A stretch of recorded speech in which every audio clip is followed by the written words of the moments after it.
the last 30 days, I studied 3 people who've built some of the most obsessive followings in modern history.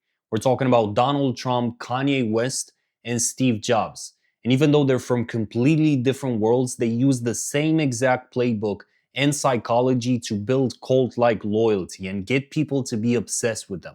So in today's video, I'm going to be breaking down exactly what they did, the psychology behind it all, and how you can take these exact principles and apply them to your own brand. So let's get into it. This is the cult psychology. So look, the most effective influence tactics don't come from business books. You got to understand that, okay? They come from people who built fucking movements. We're talking about religions, political revolutions, cults.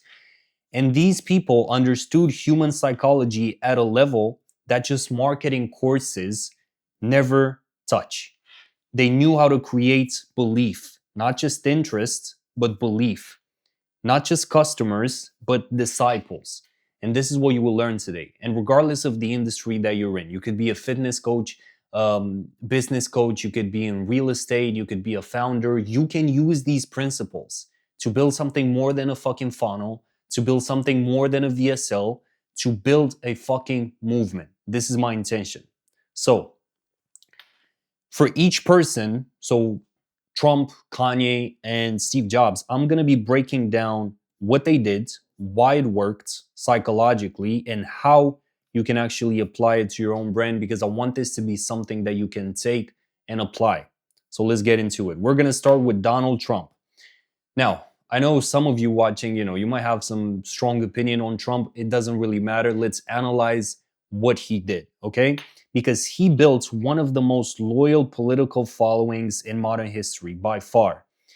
And people don't just vote for him, okay? They wear his hats, they fly his flag, they make him their entire identity. And you've seen those videos on Twitter, on TikTok with, Trump supporters going absolutely fucking batshit crazy for him. And this is the level of obsession we're talking about when we're talking about cult leaders and creating something that transcends an industry and something that really truly polarizes people and gets people to literally fight for you as if they're part of your army, right? This is what Trump did. Now, Trump tactic number 1. This is the enemy effect. I talked about it before, but Trump didn't just run for office, right? He declared war on the establishment, on the media, right? On the swamp. So on political correctness. He declared war to all of this. And he created a clear enemy, actually multiple enemies, and positioned himself as the only one willing to fight them, right? So this is the enemy effect. And why this works is, again, I talked about it before, but humans, we're tribal, right? We love this idea of us versus them narrative. So when you give people a common enemy, you create instant belonging. So they're not just supporting you, they're fighting with you against something they already hated. So with Trump, his supporters didn't just like him. They hated what he was also going against. And that hate bonded them together. And you can see this in the US. This is why it's going so crazy right now, because hate, ironically, it tends to be the thing that brings people together like in the most efficient way. So this is why the common enemy and the enemy effect works, because it helps people. Like the minute you show people, okay, I'm standing against this, and they also hate that, they're going to love you for it and they're going to fight for you. So how do you apply it to your own brand? You got to ask yourself, what do you stand against? Not just what you're for, what are you at war with? Because when you declare an enemy, right, you stop being a service provider and you become a leader of a movement. And people join you because they hate what you also hate. It's super simple. If you just want to be in that bubble, right, let's draw it here, of like service providers and, brands like typical personal brands and stuff that just give out tips and tricks, that's fine, because the competition here is huge. Whereas if you build a cult, if you build a movement, you're going to be positioned as the only one in your category with zero competition. So this is how you can apply this enemy effect, just like Trump, to your own brand. Again, regardless, you could be in knitting, you could be in nutrition. You must have an enemy if you want a loyal army, if you want loyal believers, not just followers. So, Trump tactic number two, this is really good. Radical simplicity, right? So we all know make America great again, right?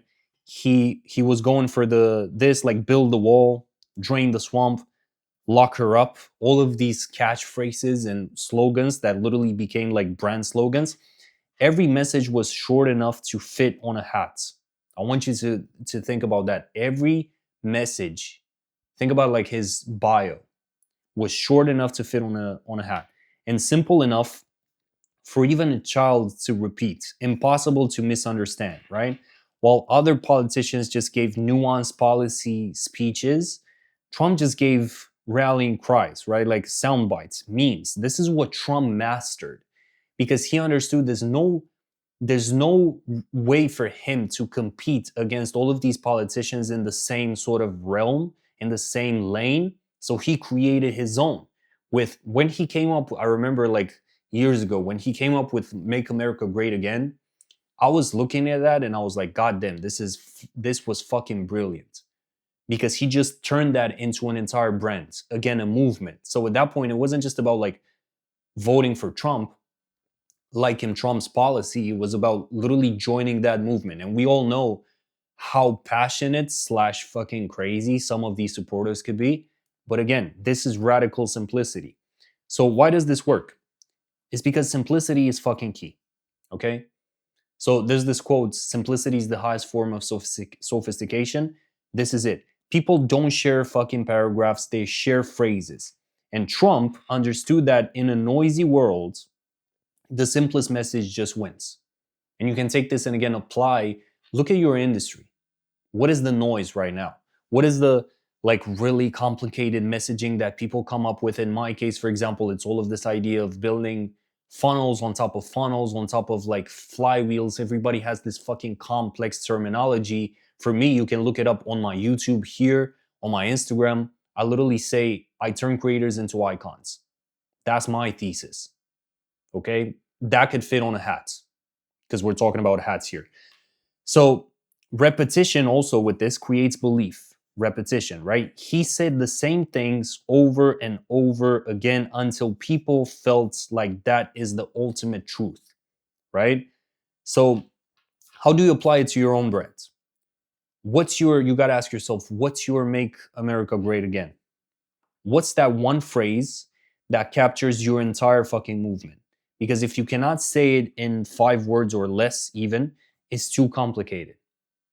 It happened to me like last year. Like I was talking to a lot of creators, and even now, they cannot describe what they do in like some short phrase. And so if right now we would be on a call, we would be face to face. If I would ask you, what do? You would need to give me that phrase. For example, I can say, I turn creators into icons. Boom. That's how many words? 5? Something like that. So it's got to be super short. And the thing with this, are you repeating it enough? Because most creators just say something once and just move on. But cold leaders say the same thing over and over again, 1,000 times until it becomes identity, until it becomes the movement. This is what Trump did. Very good. Trump tactic number 3, never fucking apologize. If you guys seen the movie with Sebastian Stan, this is one of the 3 rules, right? Never admit defeat, never apologize. Because Trump never fucking backs down. He never admits fault, never apologizes. And things that would end up for other people as, other careers, like things that would end careers, essentially, things that would cancel people, Trump doesn't give a fuck. He just doesn't care. He just ignores that. Or he even doubles down on this, and his supporters love him more for it. So it's almost like a paradox, right? Because you would think, okay, like the more he doubles down on the crazy stuff, the more people should want to cancel him. And some of them, a lot of them want to cancel him. but they cannot because, again, he built something far greater than just a fucking politician. You can look at Kamala, for example. Kamala didn't build shit.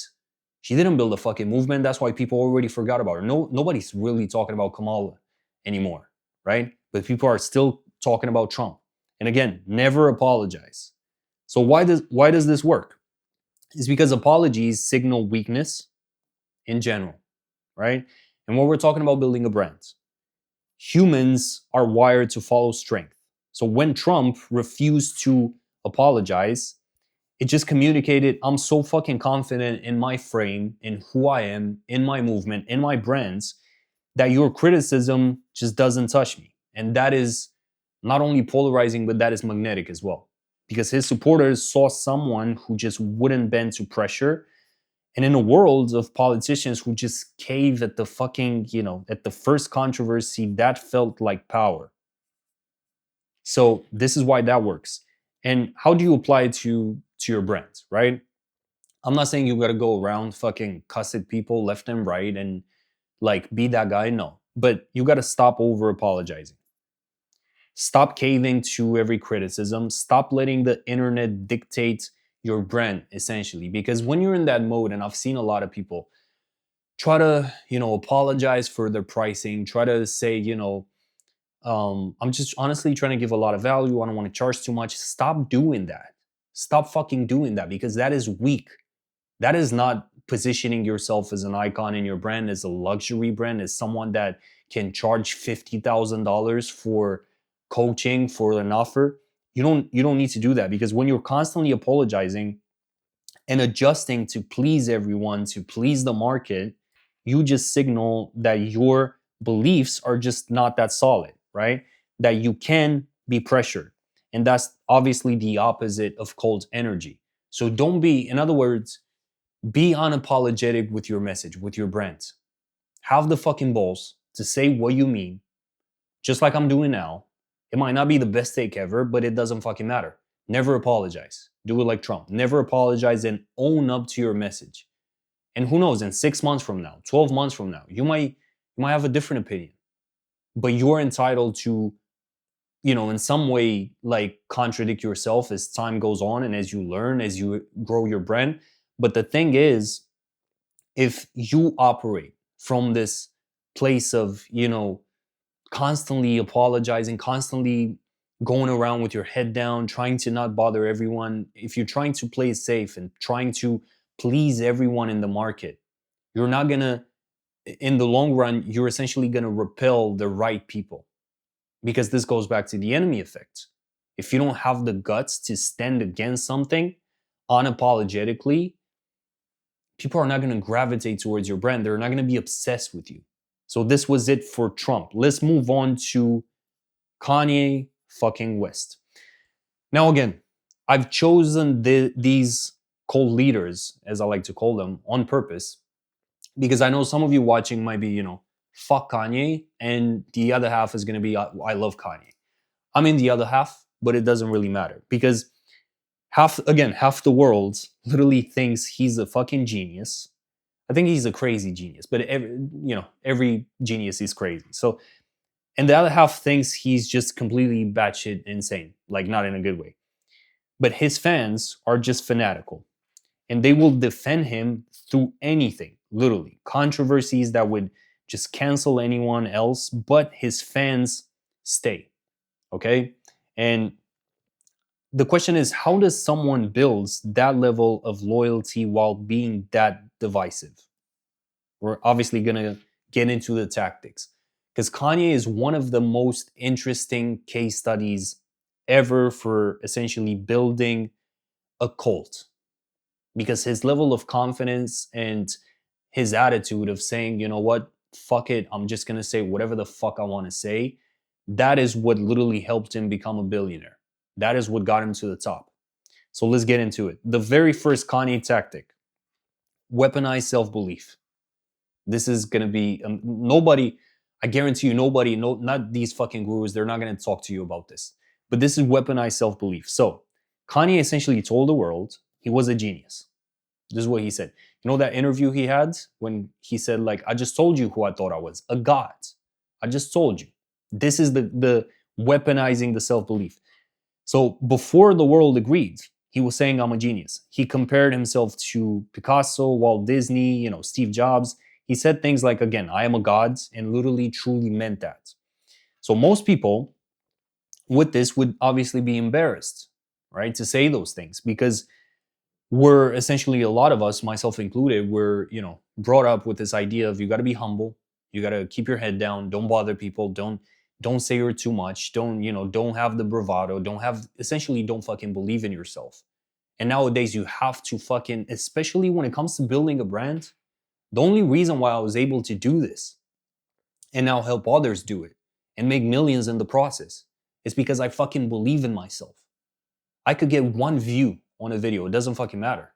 I got 14 million, 20 million views, 30 million views, or 10 views. I'm the same. I'm the same. So that's literally the weaponizing the self-belief. This is what it's all about.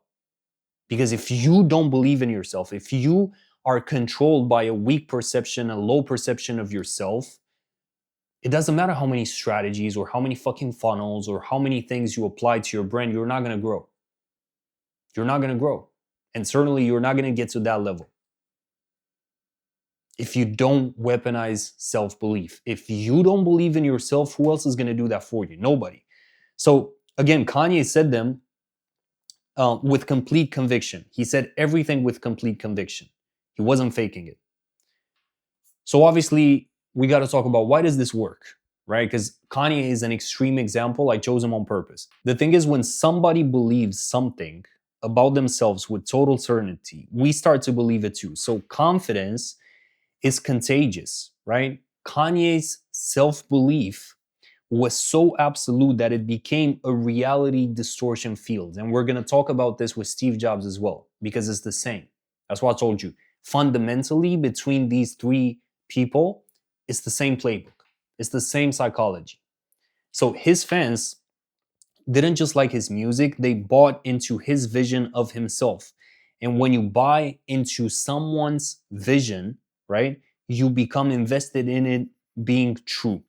And I think Kanye himself said this before, like, if you're a fan of Kanye West, you're a fan of yourself, which I thought it was really good. Because again, what did he mean? He just meant, this is more than music. If you're a fan of what I'm doing, you're a fan of the movement, which is essentially have belief in yourself. Have belief in yourself. Believe that you can do it. Believe you're the guy. This is what he believed in, what he believes in, right? This is why it works. Now, how can you apply this to your brand? You got to ask yourself, do you actually believe you're the best fucking person at what you do? Do you believe that? Not in an arrogant way, but genuinely. Do you believe that? Because people can feel uncertainty. They can sense when you don't fully believe and back yourself. When you're in a potential client conversation, when you're in a sales call, when you're, even in the DMs, when you talk to people, the way you text them, people can sense if you're not fully 1000% invested into what you do. And the minute you have that attitude, like, I am the best, and you weaponize the fuck out of your self-belief, that is when everything is going to click. That is when everything is going to click.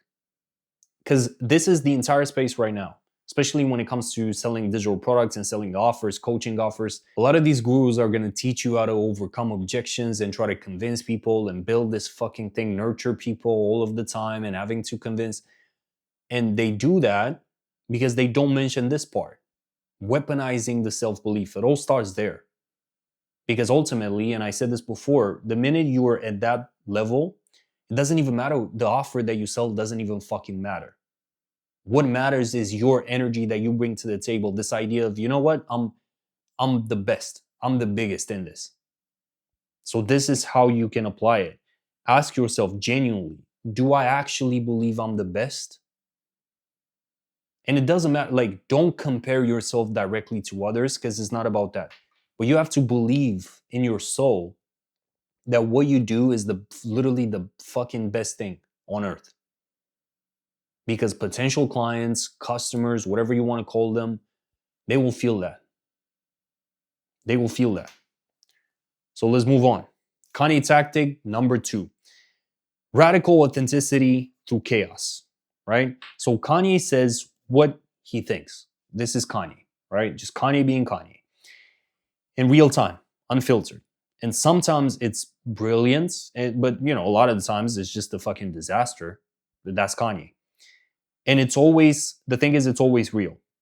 You never feel for a second like you're getting a PR approved version of Kanye because he's had public breakdowns, rants, feuds, and somehow it just makes people more connected to him, not less, right? Radical authenticity through chaos. So, why does this work?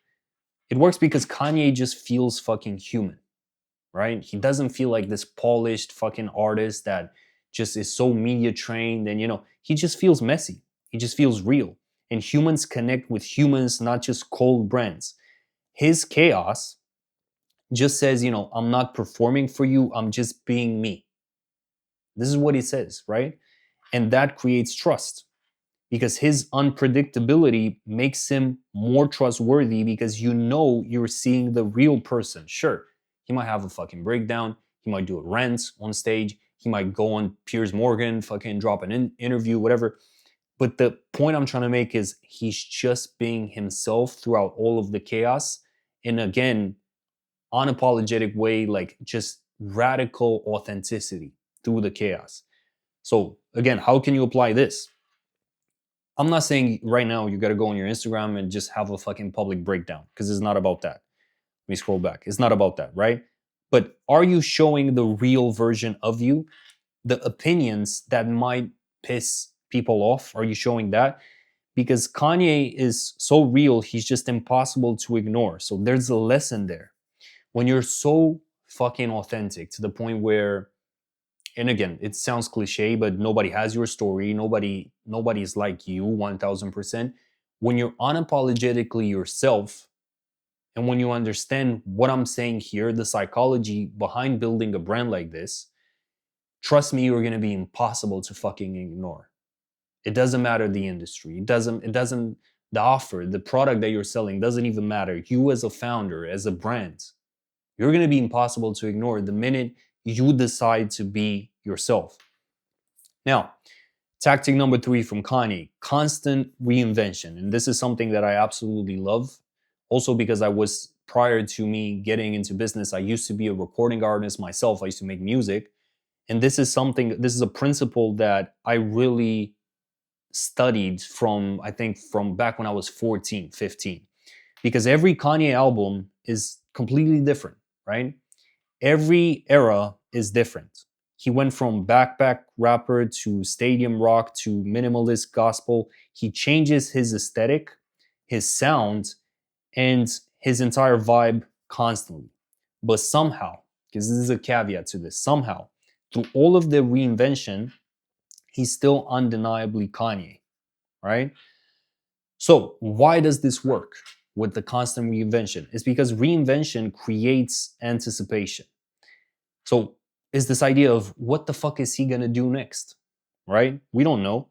And it makes people pay attention. It makes you impossible to categorize and impossible to replace.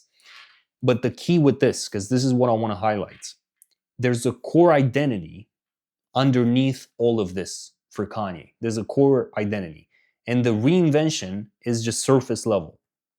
The essence stays the same. That's why it works, because you're surprised but still recognize him. He might do gospel, he might change his entire look, his entire sound, whatever. He might change the way he speaks, but essentially it's still him. That's because at the core of it all, the identity is in place. But you can still change, obviously, the vibe. You can still change the aesthetic. You can change the sound. This is what he's doing. And he's fucking brilliant at that, right? So this is how you can apply it to your brand. You got to ask yourself, am I evolving? Am I evolving with the content that I'm doing, with the subject matter, with the style, with the delivery, with the confidence? Am I constantly reinventing myself? Or are you stuck repeating the same thing forever? This is what these fucking gurus do. You can look at them. They still do the Myro videos. the Mario board. They still do the same aesthetic. They never fucking dare to just have fun with it and play and try new style and reinvent who they are as creators. Because the best cult brands keep people guessing, right? While staying true to their core identity. So, what's your version right now of a new era? We're almost in 2026. What's your version of the new era? Are you thinking in eras as a brand? Or are you, again, in that, like, going through the motion, just like doing the same thing? Is it a rebrand? Is it a new angle? Is it a completely controversial pivot? Do you want to go full Kanye?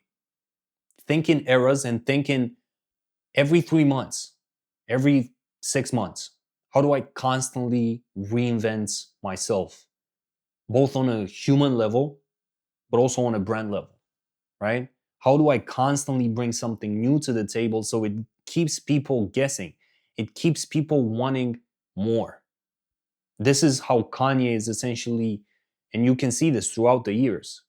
I think now he's bigger than ever because the guy knows how to keep people hooked.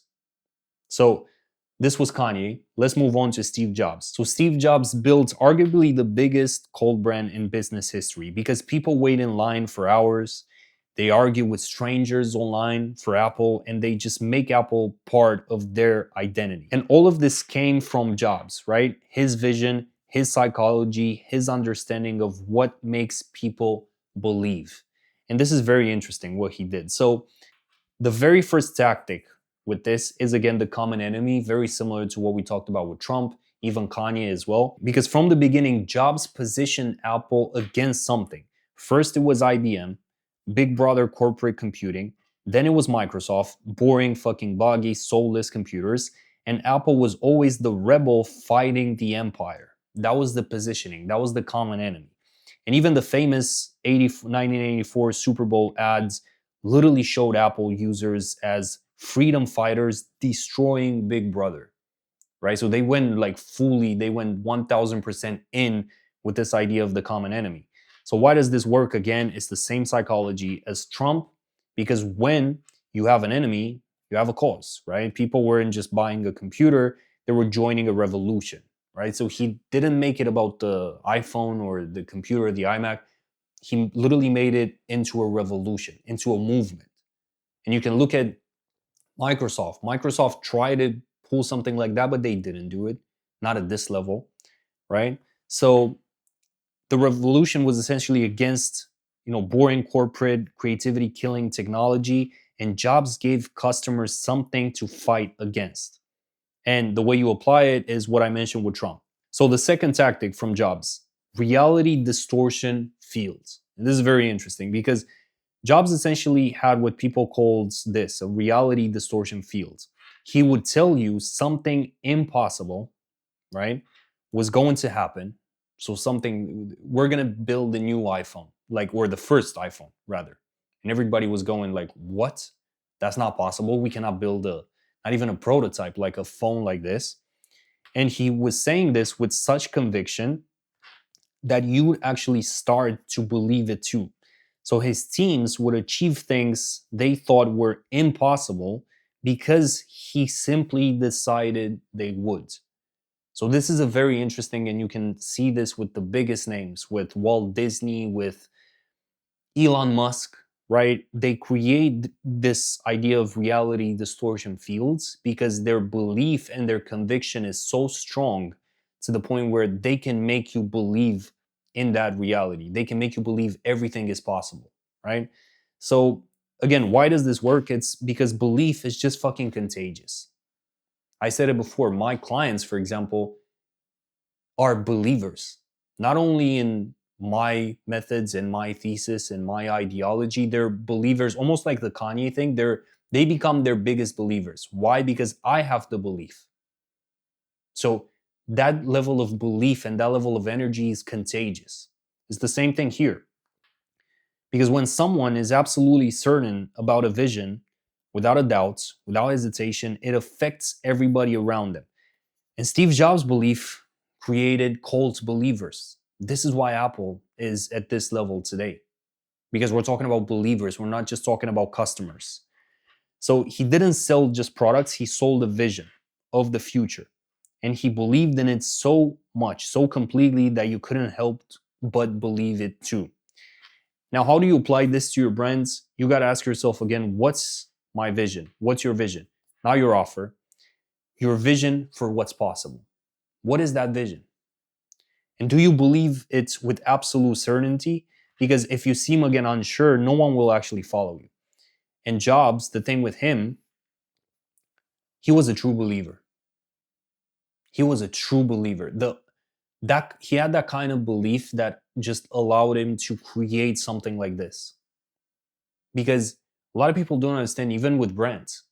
Only, and I made this, I talked about this before, like only that level of delusional self-belief creates an iconic thing that disrupts the market. Sure, you can make some videos.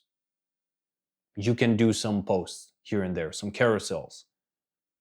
But to disrupt the market and to get people to be obsessed with you, to create something that goes against the wave, you gotta have the delusional self-belief. That's the only way. And that's why others believe too, again, with Steve Jobs. Now, the last tactic, obsessive simplicity. And I put this here because it's very good when we're talking about branding, when we're talking about messaging, marketing, and all of this. So he was obsessed with simplicity, right? In design and messaging and everything. Because even with the iPad, and I put it here, like 1,000 songs in your pocket, right? This was the ad. It wasn't about the specs, it wasn't about the features, it was one simple idea. So this relates back to Trump. Again, I said it, it's a common playbook. You gotta be simple. The message has to be simple. It has to be like a phrase that is iconic, super simple, and easy for everyone to understand.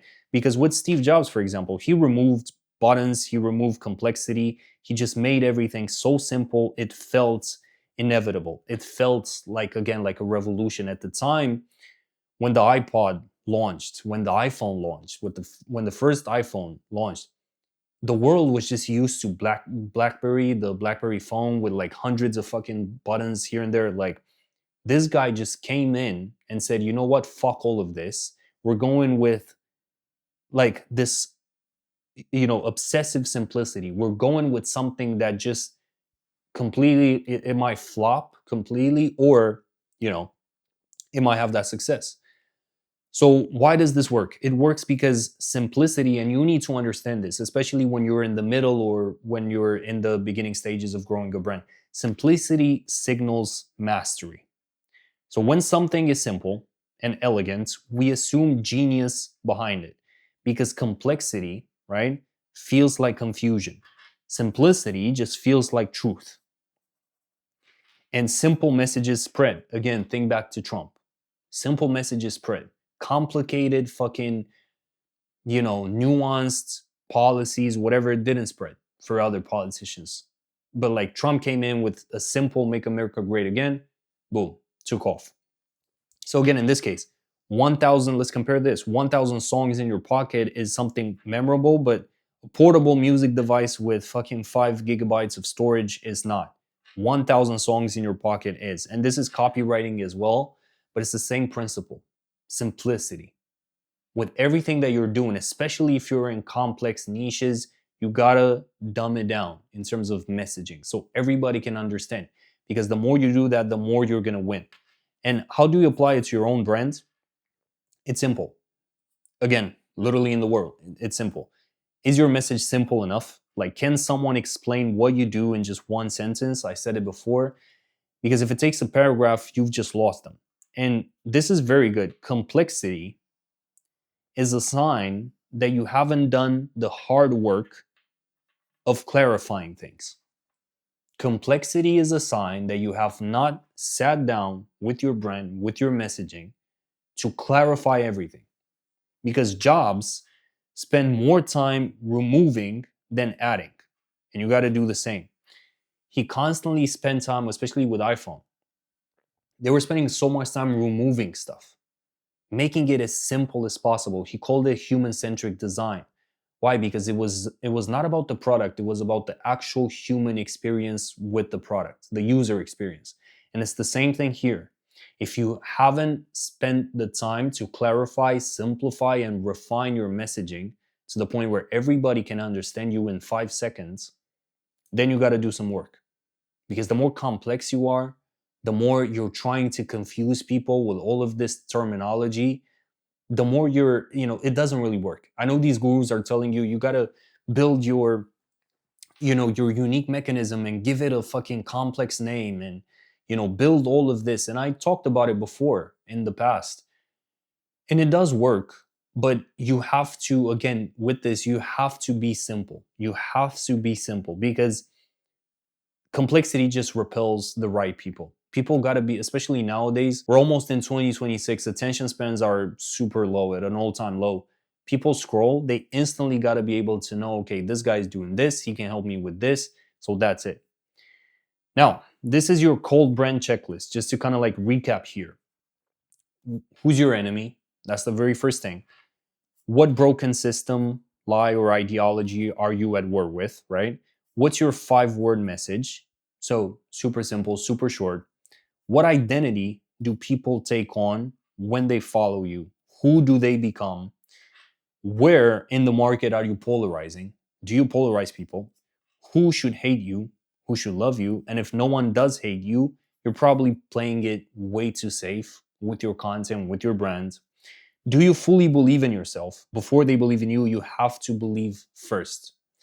And last thing, are you holding your frame, who you are? Or are you just caving to every criticism and trying to please everyone in the market? This is the entire checklist for this. Again, go back through the video, through each of these, study these guys, study Trump. Even if you might not like him, study Kanye, study Jobs, and more people, Walt Disney, because this is the thing that you will notice some patterns. This world, when it comes to business, when it comes to building a brand, it's all about pattern recognition and understanding human psychology. I just literally got off of a client call, and she told me, like, the reason why I absolutely love working with you as opposed to the coaches that I had before is that finally now I understand the actual psychology behind making content. I understand the psychology behind writing, behind the messaging. And when you get people to understand that, this is from a mentor's perspective, then for them, content becomes super easy. Everything feels second nature. Because, see, what these gurus are doing is they're just giving you a plug and play, copy paste funnel template or whatever. But do you know that's going to work for you, for who you are? Do you understand the psychology behind the content that you have to make, behind the person that you are trying to help? Or are you just rushing into a copy paste sort of funnel? And obviously, that's way easier to sell. It's way easier to sell dreams and just, give a copy paste system that you don't really know if it's going to work or not. But again, the idea still stands. This is all about understanding patterns from the top brands and top cults in the world and applying these patterns into your industry. So the last thing, let's fucking turn you into an icon. I build the brand around who you are as a person. I get you to understand what is your unique angle in the market. What is your enemy? What is your positioning? How do we position yourself as an icon rather than just another brand? So that way you stand out and clients come to you. You don't have to chase, right? You don't have to beg.